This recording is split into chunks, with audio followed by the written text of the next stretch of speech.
again. My name's Becca. I've never been on a mission trip, but this was my first one. It was altogether an amazing experience. Before the mission trip, the week before, I had a lot of spiritual warfare going on. I wasn't sure if I was going to go. I was just really unsure. I had my aunts, grandparents, my real dad just saying, it's a dangerous place. I don't know if I want you going. And I wasn't in fear of anything because I am at a point in my life where, I'm not in fear of getting in danger because of the Lord. I trust the Lord. That wasn't a problem. But everyone had been saying, if it's something you're called to do, you need to do it. But if you're not called to do it, and it was just so tough for me to make the decision to go. And when on our way there, I sat in the back with Kenzie and Sydney, and we were all excited. And we were sitting there, and I was saying, I'm just going to be the prayer. I'll be sitting back, and I'll watch people come to Christ, but, I won't really be in it, This is my first time. I'm just going to learn something. So the first day at the mall, I had a little 13-year-old Daniela, and we really hit it off and stuff. And I didn't share a lot the first day. Then the next day, when we knocked door to door, I had a couple conversations with a few people, and I was like, okay, maybe I can talk to people. Well, the third day, and I want to say this is when Tracy gave his testimony, he was in my group. He was absolutely amazing. I told him he was my inspiration because he would have this boldness just going after these houses. Well, there was a street, and it was a dead-end street, and we were walking down, and the first house I walked up to, we had a whole circuit where we'd switch out, and, we'd take turns. Well, I walked up there with the translator, and I knocked on the door, and a lady opened it. And I said, hi, I'm Becca. I'm from Gateway Christian Church. I just want to hand you this slip. And it was a lady. She was probably middle age, 30, 40. And she said, hi, I'm Lucy. I'm Catholic. I go to Catholic church and stuff. And I was like, okay. So we left, and this is a dead-end street. So coming back, I saw her sitting on the front porch. And I told Tracy, I said, I think I need to go talk to her.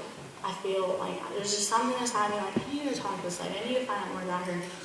And he said, okay, let's go. So we went over there, and I asked her, I said, if you die today, do you go to heaven? She said, yeah, I think so. And I kind of got stuck. I was kind of nervous. It was my first time ever actually asking a question. And so I said, Tracy, can you take over? And he kind of took over.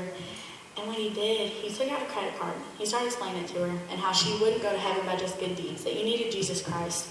He took out a credit card and said, if this had $1 million on it, okay, you don't know me, but I want to give you this. It's $1 million. So just take it.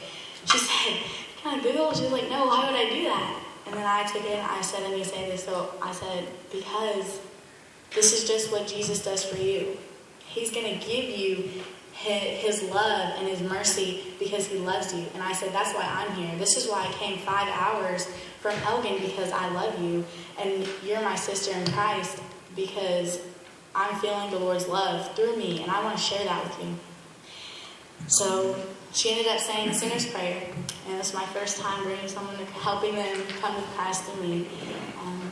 And at the bottom, we had these little sheets they had to fill out, okay? And with all the information, and at the bottom, there was a comments part.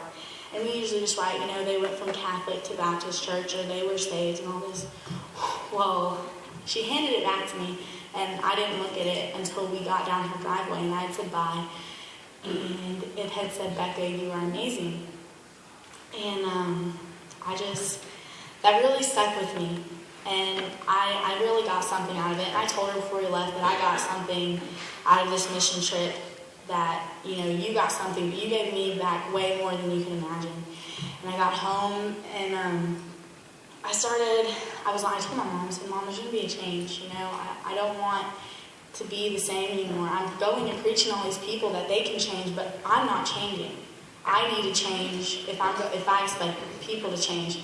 So I told her, I want to make a difference. And I came home, and my brother has a little girlfriend, and she wants him to go on a mission trip to go build houses. I can't remember where. And I started talking to him, and we started talking about everything. It was just amazing that I could share it with some of my family. I had been praying. He's actually here, right there. His name's Shane. He's 13. And it was just amazing that I got to share something with him. And he thanked me for telling him about it.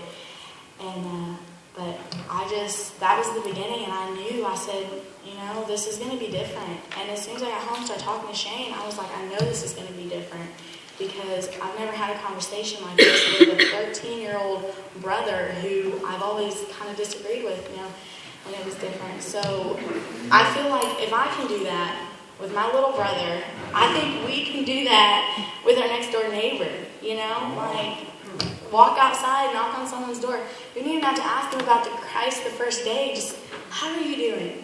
Like you want to go grab a cup of coffee or something like that. And that is like planting a seed. You're starting something. And whether you realize it at the point or not, you are. You're starting something amazing. And if I can do it, if all of us can do it, if Connor, he's 8 years old, if he can go on a mission trip and talk to other 8-year-olds, and paint their faces and do balloon animals with them, I'm pretty sure that we can go from door to door in our hometown and spread the love of the Lord. I really think we can do that. So, and thank y'all for donating. I really couldn't have done it without y'all. We were tight on money, so thank y'all so much. And thank you for listening to all of us.